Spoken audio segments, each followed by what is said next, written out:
৭৫,০০০ ফিলিস্তিনি মারা গেছে, তার মধ্যে ৩৫,০০০ শিশু মারা গেছে। আপনারা কি মনে মনে ভাবছেন যে গাজা ফিলিস্তিনকে শেষ করে দিবে ইসরায়েল? কখনোই পারবে না। এটা শুধু আপনাদের ভাবনা, শুধু এটা ওয়াহাম।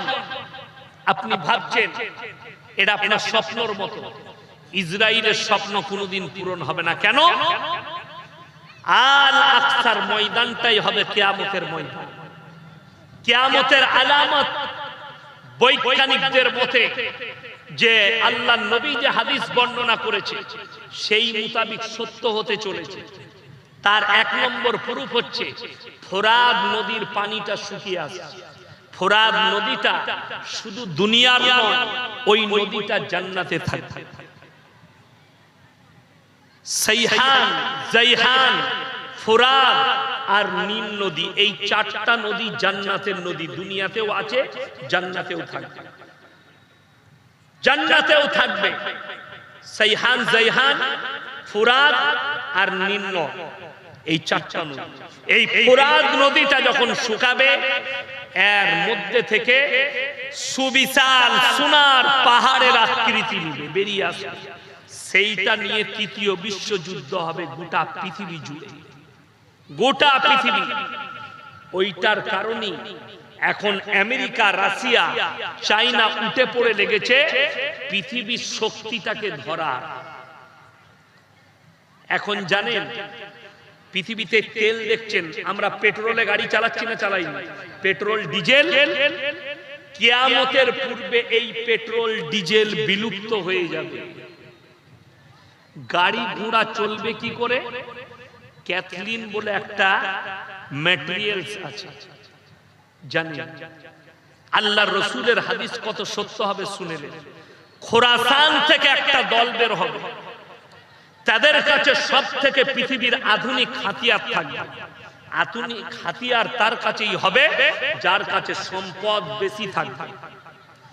আমেরিকা, লন্ডন, আরব আমিরাত, কুয়েত, কাতার, সব থেকে দামি ক্যাথলিনটা গোটা আফগানিস্তানের মাটির নিচেই বিছানো আছে। আফগানিস্তানের মাটির নিচে ওই ক্যাথলিনটা, যেটা আগামী ভবিষ্যতে গোটা পৃথিবীর দরকার। সেই সময় সব থেকে সম্পদশালী দেশ হবে ওটা। ওই সম্পদ তাদের কাছে আছে। এমন একটা যোদ্ধা বের হবে, তারাই হবে ইমাম মেহেদীর সৈন্য। যুদ্ধ করতে করতে গিয়ে আল আকসায় ঝান্ডা গাড়বে, মুসলমানের বিজয় আসবে, পৃথিবী জুড়ে ইসলামের ডাঙ্কা বেজে যাবে। জোরে বলুন সুবহানাল্লাহ। কিন্তু আশ্চর্যের বিষয়,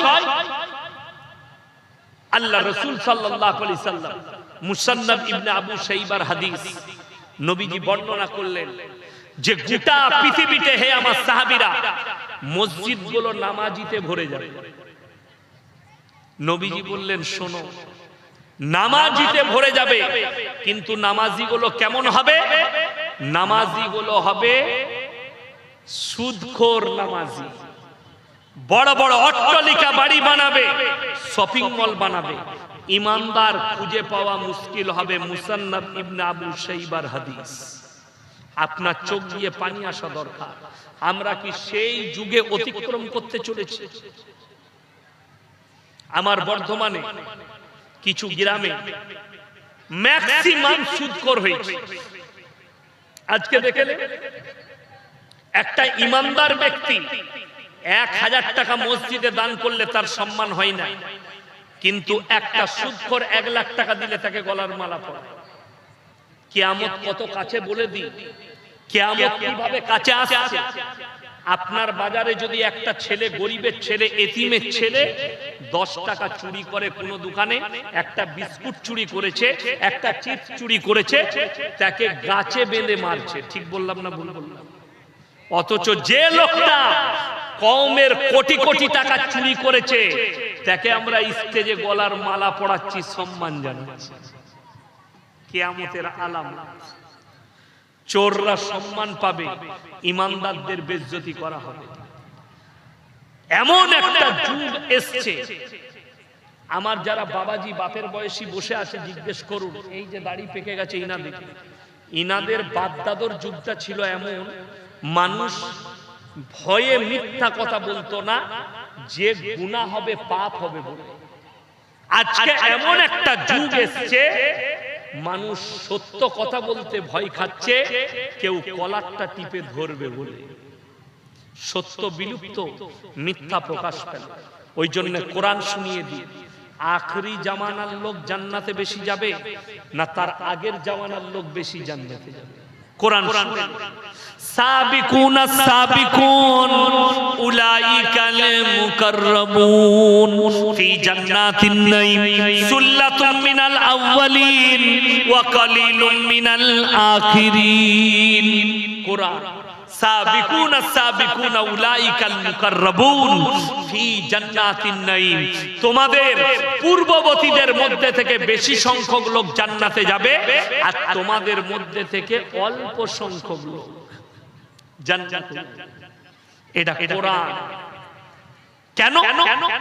আগেকার মানুষ সৎ ছিল, এখনকার মানুষ নামাজও পড়ে পাপও করে, নামাজও পড়ে সুদও খায়, নামাজও পড়ে জিনাও করে, নামাজও পড়ে পাপেতেও লিপ্ত আছে, নামাজও পড়ে গুনাহও করে। আপনাকে দেখি তো কলকাতা টাউনে আর মালদা টাউনে মুসলিম বাস করছে, ফ্ল্যাটে থাকে, দামি দামি বাড়িতে থাকে, নামাজও পড়ে, ছেলের জন্মদিন পালন করছে কেক কেটে, বলছে মৌলবীরা কি জানে, নেকি মনে করে।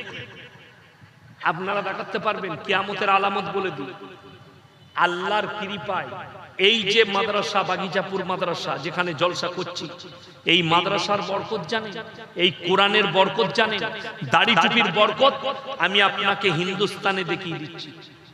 আপনি জিজ্ঞেস করুন, আপনার কোন অমুসলিম বন্ধু থাকলে, হিন্দুস্তানের মাটিতে মুসলমানদের একটাও বৃদ্ধ বৃদ্ধাশ্রম নেই। জোরে বলুন সুবহানাল্লাহ। যতগুলো আছে অমুসলিম ভাইদের আছে। তার কারণ কি? বরকত কি? কোরআন। কোরআনটা আছে এখানে, সূরা বনী ইসরাঈল। কোন সূরা বললাম? 15 পারা সূরা বনী ইসরাঈল। কোরআনে আছে, ইম্মা ইয়াবলুগান্না ইনদাকাল কিবার আহাদুহুমা আও কিলাহুমা ফালা তাকুল লাহুমা উফিন ওয়ালা তানহারহুমা ওয়া কুল লাহুমা কাওলান কারীমা। তোমাদের মা বাবা বৃদ্ধাক্যে যখন যাবে, বৃদ্ধকালে যাবে, তোমরা ওইভাবে খিদমত করো যেভাবে তোমাদের শিশুতে লালিত পালিত করেছে। এটা কোরআনের আদেশ। চলুন, কোরআন এত সুন্দর আদেশ দিয়েছে। আপনি যতগুলো টাউন আছে, মালদা টাউন, আপনার বর্ধমান টাউন, আসানসোল, কলকাতা, দুর্গাপুর, মুম্বাই, দিল্লি, আপনার যতগুলো আছে সব জায়গায় নিষিদ্ধ পল্লী আছে, দেহ ব্যবসার আড্ডাখানা আছে, আছে না? আল্লাহর কসম করে বলছি, কোরআন বলেছে ওয়ালা তাকরাবুজ জিনা ইন্নাহু কানা ফাহিশা ওয়া সাআ সাবিল। ব্যভিচার করা তো দূরের কথা, যে রাস্তায় ব্যভিচার হয় ওই রাস্তা দিয়ে তোমরা যাতায়াত করো। Islam is the safety. ইসলাম সেফটি করেছে আপনাকে। যদি আপনি এই কোরআনের আদর্শ মেনে চলতে পারেন, আপনার জীবনে কোনো রকমের কোনো বিপদ আসতে পারে। এই কোরআন নিশাগ্রস্ত জিনিসকে হারাম করেছে, এই কোরআন জিনাকে হারাম করেছে, এই কোরআন বাপ মায়ের সেবার কথা বলেছে, এই কোরআন সমাজের সেবার কথা বলেছে। কোরআনে আছে, কোন মানুষ যদি কোন মানুষকে সে যে ধর্মেরই হোক অন্যায় ভাবে যদি কেউ কি হত্যা করে, সে গোটা মানব জাতিকে হত্যা করে। গোটা মানব জাতিকে। কেউ যদি কোন মানব জাতির উপকার করলো, মানুষের উপকার করলো, সে গোটা মানব জাতির উপকার করলো। ওই জন্য রাসূল সাল্লাল্লাহু আলাইহি সাল্লামের হাদিস আছে, তোমরা দেখো না তোমার বাড়ির পাশে কে বসবাস করছে, সে হিন্দু হোক, খ্রিস্টান হোক, দলিত হোক, আদিবাসী হোক, যে ধর্মেরই হোক, ক্ষুধার্ত হলে খাবার দাও, বস্ত্রহীন হলে বস্ত্র দাও, বিপদে পড়লে পাশে দাও। এটাই হচ্ছে ইসলাম। আমি একবার গুজরাট থেকে ফিরছিলাম মুম্বাই জলসা করে, শতাব্দী এক্সপ্রেসে। আমার টিকিট ছিল, মুম্বাই থেকে ফ্লাইটে টিকিট ছিল বিকেলের দিকে। আমি সকালে শতাব্দীতে ফিরছি। আমি বসে আছি ট্রেনে, নওসারি বলে একটা স্টেশন এলো গুজরাটে, একজন বছর 40 ভদ্র মহিলা চাপলেন, তার অনেকগুলো লাগেজ আছে, ব্যাগপত্র বাংকারে তুলতে হবে। 4-5টা যুবক বসে আছে, অমুসলিম যুবক। তাদেরকে মেয়েটা 3 থেকে 4 বার বললো, ভাইয়া মেরা লাগেজ কো উঠা দো। ওরা মজা করছে কিন্তু কথাকে কানাচ্ছে না, মানে তারা তুলবেন। তো আমি তাকে বললাম, বাহিনজি मैं उठा दूं? बोले उठा दीजिए। तो আমি তার মালগুলো বাংকারে তুলে দিলাম। মেয়েটা সিটে বসে কি বলল জানেন? ভাইয়া ভগবান आपका मंगल करे। সে নিজের ভগবানকে বলেছে, আমার আল্লাহ এর বদলা আমাকে দিবে, আমি তার উপকার করেছি, আমি আমার আল্লাহর কাছে উপকার চাই। রাস্তায় বিপদে পড়লে তার উপকার করুন। যদি বলেন কেউ অমুসলিম ব্যক্তির আপনি উপকার করলেন, তার ইসলাম বুঝা হয়। রাসূল সাল্লাল্লাহু আলাইহি সাল্লামের হাদিস শুনে যান, নবীজি রাস্তা দিয়ে যাচ্ছেন, অবাক হবেন শুনলে হাদিসটা। সাহাবীরা সাথে আছেন, একজন মুশরিকের বিটি, বেঈমানের বিটি, হাতেম তায়ের বিটি। নবীজি দেখলেন সেই মহিলার মাথাটা খোলা, মাথায় কোনো কাপড় নেই, বেপরদা। নবীজি সাল্লাল্লাহু আলাইহি সাল্লাম মাথার পাগড়িটা খুললেন, তার মাথায় চাপিয়ে ঢাকা দিলেন। সাহাবীরা বললেন, ইয়া রাসূলুল্লাহ, এটা মুশরিকের বিটি। নবীজি ধমক দিলেন, আমি মেয়েদের মাথা ঢাকতে এসেছি, খুলতে আসিনি। জোরে বলুন সুবহানাল্লাহ। ওই জন্য রাস্তায় যে মহিলাটাকে দেখবেন, সে যদি হিন্দু মা হয়, আমার মায়ের যেমন ইজ্জত, একটা হিন্দু মায়ের ইজ্জত আমার কাছে ততটা। একটা দলিত মায়ের ইজ্জত যত, আমার মায়ের ইজ্জত যতটা, একটা দলিত মায়ের ইজ্জত ততটা। আমার মেয়েটা আমার কাছে যেরকম ইজ্জতদার, আমার অমুসলিম বোন হলেও তার ইজ্জত ততটা। এটার নাম ইসলাম। কেউ যদি কোন মানবকে হত্যা করলো বিনা কারণে, গোটা মানব জাতিকে হত্যা করার সমান পাপ। কোন মানবের যদি আপনি উপকার করেন, গোটা মানব জাতির উপকার করা হবে। হিন্দুস্তানের সংস্কৃতি শুধু নয়, অনেকজন জানে না, নবীজি সাল্লাল্লাহু আলাইহি সাল্লাম যুদ্ধ করে মক্কা বিজয় করেছিলেন। কথাটা জানেন না? জানেন না? হাদিসে আছে কি করেছিলেন? যুদ্ধ করতে হয়েছিল। কাদের সঙ্গে? বেঈমান কাফেরদের সঙ্গে। যেদিনে মক্কা বিজয় করেছে, নবীজি সাহাবীরা সব তলোয়ার নিয়ে দাঁড়িয়ে গেছে। কেন? আল ইয়াউমু ইয়াউমুল মারহামা, আজকে আমরা বদলা নেব। আম্মার ইবনে ইয়াসিনের মায়ের দু পায়ে উট বেঁধে দুদিকে তাড়িয়ে দিয়েছে, তিনি আঁখ ফাড়ার মতো ফাড়া গেছে। হযরতে বেলালের কোমরে আগুন দিয়েছে, উটের পেছনে বেঁধে দিয়েছে। আজকে আমরা বদলা নেব। জানেন নবীজি কি বলেছে? আপনি অবাক হয়ে যাবেন। হে আমার সাহাবীরা, তোমরা আমার 5টা কথার উপরে আমল করবে। জোরে বলুন সুবহানাল্লাহ। নাম্বার 1, বৃদ্ধকে মারতে পাবে না। নাম্বার 2, বৃদ্ধাকে মারতে পাবে না। নাম্বার 3, শিশুকে মারতে পাবে না। নাম্বার 4, আত্মসমর্পণ করলে মারতে পাবে না। নাম্বার 5, কাবা ঘরে প্রবেশ করলে মারতে পাবে না। জোরে বলুন না সুবহানাল্লাহ। এটা ছিল নবীজির মক্কা বিজয়। আজকে অবস্থা দেখুন, মুসলমানের বাড়িতে রাজনৈতিক হিংসায় আগুন ধরাচ্ছে, অথচ হাদিসে আছে এক মুমিন আর এক মুমিনের ভাই ভাই। আপনাদেরকে উদাহরণ দিই, রামপুরহাট, বীরভূম ডিস্ট্রিক্ট। আমি এখন বাড়ি যাব, রামপুরহাটের ওপর দিয়ে যাব বাড়ি। রামপুরহাট বীরভূম ডিস্ট্রিক্ট, ওই পাশেই একটা গ্রাম আছে বাগদুই কাণ্ড। আপনারা টিভিতে দেখেছেন, মোবাইলে, পেপারে। একটা মানুষকে গুলি করে মার্ডার করা হলো, ছেলেটা মুসলিম। সন্ধ্যাবেলা তার জানাজা উঠার আগে 12টা-11টা বাড়িতে আগুন ধরিয়ে দেওয়া হলো, বাইরে থেকে তালা মেরে পেট্রোল ঢেলে। বাচ্চা বাচ্চা ছেলে পর্যন্ত মারা গেছে। প্রথমেই একটা মুসলিম পরিবার শেষ, মার্ডার হলো। আবার এই 11 আর একে কটা? কথা বলেন, 12টা পরিবার শেষ, 12 জনই মুসলিম। সিবিআই চার্জ হাতে নিয়েছে, 40 জনকে অ্যারেস্ট করেছে। 40টাই মুসলিম যুবক। 12 আর 40-এ কত? 52।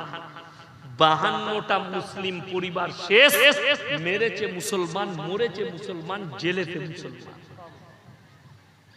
কষ্টটা এই জায়গায়, যদি একবার রাসূল সাল্লাল্লাহু আলাইহি সাল্লামের হাদিসটা স্মরণ করত যে এক মুমিন আর এক মুমিনের ভাই ভাই, জীবনে আপনার দ্বারা একজন মুসলিম ভাই আক্রান্ত হবে। জীবনে যদি আপনি কোরআনের এই কথাটার উপরে আমল করেন যে একটা মানুষকে কষ্ট দিলে গোটা মানব জাতিকে কষ্ট দেওয়া হবে, তাহলে আপনার কাছ থেকে কোন ধর্মের মানুষ কষ্ট পাবে না। আজকে যে ব্যক্তিরা শ্রীরামজির নাম নিয়ে, জয় শ্রীরামের নাম নিয়ে মুসলমানকে হত্যা করছে, আপনি কি বলছেন শ্রীরামজি এটাই শিক্ষা দিয়েছেন? আরে শ্রীরামজি লজ্জা পাচ্ছেন যে আমার ভক্তরা এত খারাপ, যে আমার নাম দিয়ে মানুষকে মার্ডার করছে, মানুষকে পিটিয়ে মারছে, মানুষের দাড়ি ধরে বলছে জয় শ্রীরাম বল। এটা লজ্জাজনক ব্যাপার, দুঃখের ব্যাপার। আজকে যদি শ্রীরামজি থাকতেন, এদের জন্য বলতেন এটা আমার ধর্মের মানুষ নয়। কষ্টের বিষয় এগুলো। ওই জন্য ইসলাম আপনার বুঝে আসেনি। ইসলাম মানে শুধু এটা নয়, নামাজ, রোজা, কালমা, হজ, যাকাত, তাসবিহ, তিলাওয়াত, পরিপূর্ণ একটা জীবন ব্যবস্থার নাম হচ্ছে ইসলাম, যেটা মাথা থেকে পা পর্যন্ত রাসূল আকরাম সাল্লাল্লাহু আলাইহি সাল্লাম এবং কোরআন হাদিস মোতাবেক আপনার আদর্শ হবে।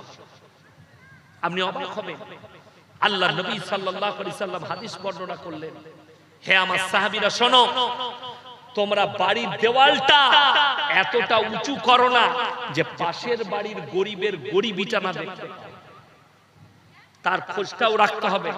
হ্যাঁ রে আব্দুর রহমান, তোর বাড়িতে আজকে রান্না হয়নি, এলে আমার বাড়ি থেকে চাল নিয়ে যা। এটা হচ্ছে ইসলাম। সবাই হাত তুলে বলুন, কোরআনের সাথে সবাই মহব্বত করবো। জোরে বলুন ইনশাআল্লাহ। কোরআনের সঙ্গে মহব্বত করুন। আল্লাহর কসম করে বলছি, জিন্দেগির পথ এই কোরআনটাই কি লেখা আছে জানেন? প্রথমেই ইহদিনাস সিরাতাল মুস্তাকিম লেখা আছে না? এই কোরআন তোমাকে সোজা পথ দেখাবে। যদি বলেন কোরআনটা কেমন কিতাব, আমি বলবো কোরআনের সূরা বাকারার প্রথমেই লেখা আছে যালিকাল কিতাবু লা রাইবা ফি, এর মধ্যে বিন্দু মাত্র সন্দেহ নেই। ওই জন্য কোরআনের সবাই মহব্বত করবো। জোরে বলুন ইনশাআল্লাহ। আমি একজন মাদ্রাসাওয়ালা, আপনারা অনেক টাকা দান করেছেন, আল্লাহ যাদেরকে পয়সা দিয়েছে, কোরআনে আছে তিনটে ব্যক্তি যদি হাত পাতে তাদের হাতকে জীবনে ফিরাবে না। কটা বললাম? তিনটে। এক নম্বর, ওয়া আতিদাল কুরবা, কাছের গরিব যদি হাত পাতে, ওয়াল ইয়াতামা ওয়াল মাসাকিন, এতিম আর মিসকিন যদি হাত পাতে, ওয়াবনাস সাবিলি ওয়ালা তুবাদ্দির তাবদীর, এবং মুসাফির যদি হাত পাতে। আমি আজকে সবথেকে বড় মুসাফির আজকের জলসায়। আমার ভাই, আমার মা বোন, আমি আপনাদের কাছে কিছুই চাইব না। আমি খালি বলবো যে এক একটা কোরআন শরীফের দাম 500 টাকা। কোরআনে পারা আছে 30টা। আমি 30টাও চাইব না। 15টা কোরআন শরীফের পয়সা 500 করে টাকা যদি কোনো আল্লাহর বান্দা আমার হাতে দেন, আজকে নেই কালকে দিবেন, পরশু দিবেন, মাত্র 500 করে টাকা বলেছে। 15 জন ব্যক্তি আল্লাহর ওয়াস্তে। মায়েদের মধ্যে যদি কেউ থাকে পয়সা নেই, নামটা লিখে দিয়ে যান কালকে। আমি মুসাফির ব্যক্তি, মুসাফিরের দোয়াকে আল্লাহ কবুল করে। আমি আপনাদেরকে দোয়া দিয়ে যাব। মাত্র 15 জন। জাযাকাল্লাহ, মাশাআল্লাহ। দেখেন 1 নম্বর চলে এসেছে 500 টাকা। আল্লাহ উনার দানকে কবুল করুক, হায়াতে আল্লাহ বরকত দেখ। মাশাআল্লাহ। এই দেখেন আমার ভাইজান 2 নম্বর দিয়েছেন, আল্লাহ হায়াতে বরকত দেখ। 3 নম্বর চলে এসেছে, জাযাকাল্লাহ, আলহামদুলিল্লাহ। 4 নম্বর চলে এসেছে। আমি মাত্র 15টা চেয়েছি, মাশাআল্লাহ, জাযাকাল্লাহ। এই দেখেন 5 নম্বর চলে এসেছে, 6 নম্বরও এসেছে। আল্লাহ দানকে কবুল করুক, জাযাকাল্লাহ, মাশাআল্লাহ। 100 টাকা একজন দিয়েছে। 7 নম্বর চলে এসেছে। আমার ভাই 15টা চেয়েছে। আমার মায়েদের মধ্যে যদি কেউ থাকে, কোন মা, কোন সন্তানের নামে আপনারা এতক্ষণ দান করলেন, হাদিসটা শুনে যান। জাকিরা হাদিসে আছে গচ্ছিত সম্পদ। নবীজি বললেন কিয়ামতের দিনে এর এক একটা বদলা ফেরত দেওয়া হবে। মক্কা নগরীতে আল্লাহর নবী এলান করলেন ওয়ামা ইউকরিদুল্লাহ কারদান হাসান, আল্লাহর রাস্তায় কে কি কারদে হাসানা দিবে, জাযাকাল্লাহ, আলহামদুলিল্লাহ। আরো একজন ভাই 100 টাকা দিয়েছে, মাশাআল্লাহ। এই মাদ্রাসার সেক্রেটারি সাহেব উনি 10,000 টাকা দিচ্ছেন, লগত 5,000 টাকা আর 5,000 টাকা বাকি। মাশাআল্লাহ, আল্লাহ উনার জানে মালে ইজ্জতে বরকত দেখ। এই মাদ্রাসাকে আল্লাহ দিন দুগুনি রাত চৌগুনি তারাক্কি দান করুন। আমি ওনার সঙ্গে অনেকগুলো কথা বলেছি মাদ্রাসা সম্পর্কে। আমি আপনাদের সত্যিকারী দক্ষিণ দিনাজপুরে এত সুন্দর পরিবেশের মাদ্রাসা, আমি খুব খুশি হয়েছি আজকে, মাশাআল্লাহ। এই দেখেন আরো একজন ভাই এসেছে। মায়েদের মধ্যে শেষ সময়ে আমি দোয়া করব, মায়েরা 100, 200, 50 এই দোয়ার আগে যদি দিয়ে যান আমি খুব খুশি হব। এই মাদ্রাসার পরিবেশ দেখে আমি খুব খুশি হয়েছি।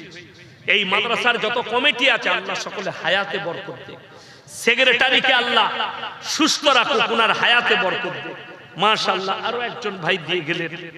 আমার ভাই যদি কেউ থাকে, কোন আল্লাহর বান্দা থাকে, দেখুন কিয়ামতের দিনে এগুলো সব ফেরত হবে। কিয়ামতের দিন আল্লাহর কাছে ফেরত পাবে। দুনিয়ায় যা খরচ করবেন আল্লাহ হিসেব নেবেন, কিন্তু পরকালে এইটার হিসেব নেওয়া হবে না, আল্লাহ এটার বদলা দিবেন। জাযাকাল্লাহ। আরো একজন ভাই 200 টাকা দিলেন।